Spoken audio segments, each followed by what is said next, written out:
Lanjutkan kembali dialog dan masih bersama kami di studio CNBC Indonesia, Bapak Norman Sasono selaku Chief Technology Officer Dana Indonesia. Ya Pak Norman, tadi kita sudah mengulas sedikit soal cyber security dan betapa ini sangat penting sekali di era pembayaran digital begitu. Apalagi terakhir ini kita sudah mendengar ada istilah phishing katanya, atau curious dan phishing. Lalu apa yang dilakukan Dana untuk bisa memberikan keamanan kepada para pengguna?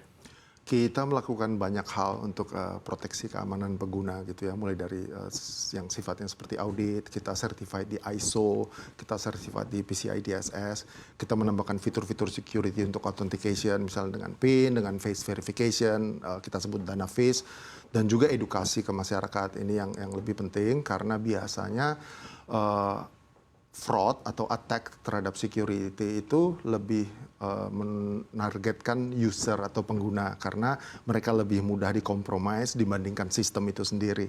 Jadi edukasi itu penting dan tentang curious phishing tadi mungkin user itu harus lebih aware saat dia akan melakukan pembayaran untuk double check, verifikasi nama merchantnya atau nama entity yang dia akan melakukan pembayaran itu sudah sesuai dengan yang memang dia mau melakukan pembayaran gitu. Karena kalau misalnya dia menggunakan QR yang berbeda, mungkin kan akan tertransfer ke account yang berbeda gitu. Baik. Jadi awareness dari user untuk double check sebelum melakukan payment. Baik. Lalu sosialisasi seperti apa yang disampaikan Dana ke pengguna mungkin untuk bisa membuat pengguna ini selalu teringat untuk tetap berhati-hati? Ya, ada beberapa cara yang kita lakukan dari sosial media kita, dari aplikasi kita punya push notifications, terus kemudian di aplikasi kita juga punya fitur untuk memberitahu ke user misalnya ada transaksi yang mencurigakan berhubungan dengan akun mereka gitu. Jadi mereka bisa lihat misalnya ada transaksi yang mencurigakan itu dari aplikasi mereka gitu. Kita membantu memberikan informasi tersebut ke user. Jadi user tuh aware bahwa mungkin ada transaksi yang ilegal yang dilakukan di luar sepengetahuan mereka gitu. Jadi user terlindungi dan bisa mengambil tindakan. Baik, bagaimana dengan proteksi untuk sistemnya sendiri? Apa saja yang sudah dilakukan Dana? Ya, ada banyak hal gitu ya. Kita proteksi dari level infrastruktur dan network, kita proteksi dari level aplikasi, kita proteksi di level back-end kita gitu ya. Jadi mulai dari serangan seperti WAF, kita punya WAF protection, DDoS, kita punya anti DDoS protection, terus kemudian banyak attack lewat bots gitu ya. Jadi kita punya bots mitigation system untuk deal with the bots gitu. Lalu kemudian kita juga punya berbagai fitur authentication security di aplikasi kita maupun di API kita yang dikonsum oleh merchant maupun banks. Dan kita punya Dana protection. Jadi kita yakin dengan sistem security kita, kalau misalnya user merasa ada penggunaan aplikasi yang di luar yang dia lakukan dan jika itu benar-benar dia buktikan valid, kita memberikan garansi uang akan kembali gitu. Kita namakan itu Dana protection. Jadi user itu tidak akan takut gitu ya. User merasa secure dan feel trust to our systems karena apapun yang akan terjadi misalnya uangnya mungkin ya akan kita garansi untuk kembali gitu. Baik, kalau kita melihat cybercrime ini kan terus berinovasi begitu. Lalu seperti apa Dana melakukan inovasi juga untuk bisa memperkuat sistem proteksinya? Apakah memang ada anggaran yang selalu disisihkan dari Dana untuk bisa terus berinovasi di bidang security? Ya, tentu saja gitu ya. Setiap tahun anggaran kita menganggarkan apa yang akan kita lakukan gitu ya. Jadi arsitekturnya, solusinya, termasuk investment yang perlu kita put di security ini. Jadi kita akan define protection level agreement kita mau di level mana dan investment yang dibutuhkan seberapa gitu ya. Jadi kita seperti yang saya sampaikan tadi gitu, kita mencoba untuk selalu up to date dengan audit yang ada di industri. Kita ya ISO gitu ya, terus kemudian PCI DSS, termasuk kita kan di bawah pengawasan Bank Indonesia dan Kominfo. Jadi we need to meet all the audits gitu ya. Terus kemudian kita menggunakan third party scanning untuk lihat postur security kita. Salah satunya kita menggunakan security scorecard dan skor kita di atas rata-rata industri saat ini. Gitu, terus kita punya security team juga yang memang dedicated untuk solusi-solusi ini gitu. Kita punya namanya blue team atau defensive security, kita punya red team atau offensive security. Jadi security itu hal yang penting buat kita karena di value proposition kita itu TFA, trusted, friendly, and accessible. Trust itu can only happen kalau kita really can give that safe feeling, secure feeling to the users that we are protecting them, we are protecting their transaction, we are protecting their data gitu. Baik, tadi Anda sempat menyebut sedikit soal investment juga di bidang security begitu. Mungkin banyak juga pemirsa orang awam yang tidak tahu sebesar apa sih sebenarnya investasi yang dibutuhkan dari dompet digital seperti Dana ini untuk memastikan proteksinya benar-benar aman. Ya, overall investment untuk kebutuhan teknologi itu cukup besar proporsinya dalam total investment yang dilakukan oleh wallet digital seperti Dana, dan security juga termasuk salah satu item yang penting yang kita dahulukan di situ. Dan yang penting tadi kita agree gitu dengan suatu level of security yang kita sebut protection level agreement. Jadi we put enough investment untuk reach protection level yang kita expect gitu. Jadi nggak overshoot juga nggak undershoot gitu. Baik, kalau di dalam tubuh Dana sendiri, investment yang paling besar itu selain security itu apa lagi? Apakah untuk membentuk produk baru ini juga merupakan investment yang alokasinya paling besar?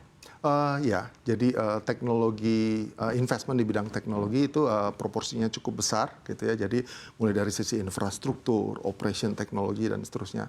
Tapi kita benar-benar memantau gitu ya. Jadi cost efficiency, budget, kita operate within the budget. Kemudian kita tuh sangat disiplin memonitor kita punya unit economics. Jadi kita tuh memonitor total tech cost per user itu berapa, total tech cost per transaction itu berapa. Jadi kita berharap month by month, year after year, numbers itu akan selalu turun gitu. Jadi investment mungkin selalu meningkat, tapi dengan meningkatnya jumlah user dan meningkatnya jumlah transaction, cost per user dan cost per transaction-nya at least flat atau menurun. Jadi kita bisa mendemonstrasikan bahwa teknologi kita juga punya economy of scale gitu. Baik, lalu bagaimana ini bisa terasa atau dinikmati oleh pengguna? Oke, ada beberapa hal gitu ya. Yang pertama, overall quality of service. Jadi investment di sisi teknologi akan improve overall quality of service mulai dari availability system. Kita menjaga 100% availability uptime of the system, nggak pernah down misalnya gitu ya. Kemudian reliability, success rate dari transaction, setiap orang melakukan transaksi selalu berhasil gitu ya. Terus kemudian error free, jadi app-nya tidak crash gitu. Kemudian performance atau response time, jadi saat user klik satu button, berapa second respon didapat gitu ya. Kemudian scalability, saat ada event-event promo besar seperti 11.11 gitu, overall system tidak terganggu, tidak jadi lebih lambat dan seterusnya. Terus kemudian security, dan sometimes mungkin ada glitches, tapi kita dengan investment di teknologi dan arsitektur yang kita buat, kita bisa resilience untuk go back up again very fast. Terus kemudian dari sisi user experience juga, jadi user interface-nya bisa dibuat lebih intuitif, UX-nya end-to-end journey mulai dari registration, daftar KYC, transaction, ataupun saat mereka mengajukan inquiry ke customer service, the whole journey itu experience-nya delightful for the user gitu. Terus quality of service, experience, dan fitur-fitur baru yang ditambahkan di aplikasi. Baik, ini menarik fitur-fitur baru. Tadi Anda sedikit sempat menyebut soal investment, begitu. Mungkin boleh dijelaskan seperti apa fitur baru yang disediakan Dana? Ya, jadi Dana kan kita udah beroperasi sebagai digital payment platform. Nah, payment itu infrastruktur. Dengan payment kita udah bisa mendapatkan lebih dari 150 juta registered users. That's a lot of people gitu ya. Nah, on top of this payment kita akan put additional financial service untuk meningkatkan financial literasi tadi.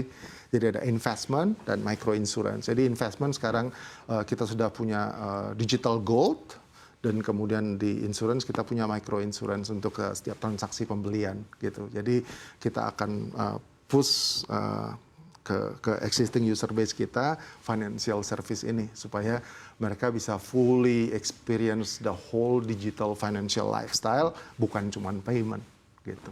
Baik, untuk fitur-fitur baru ini seperti apa respon dari pengguna?